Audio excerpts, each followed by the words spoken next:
1300 баласы бар колледжге барып кірдік оқыды деген. 1000 бала жоқ сабақта.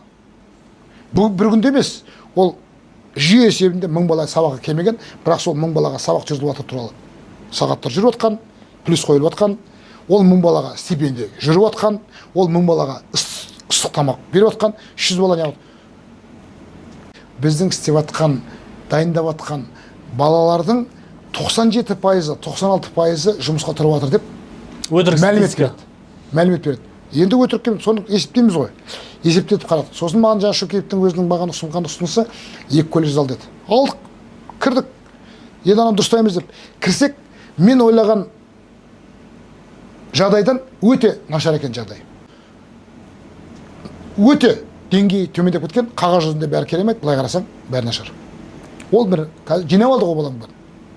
Жинап алдық. Тауып алдыңыз, ауыл алды. Ішінде босанып келген кішкентай қыз да келді. Қолында баласымен. Ішінде бір бала келді, мен сыртында тұрмын, бір колледждің сыртында тұрмын.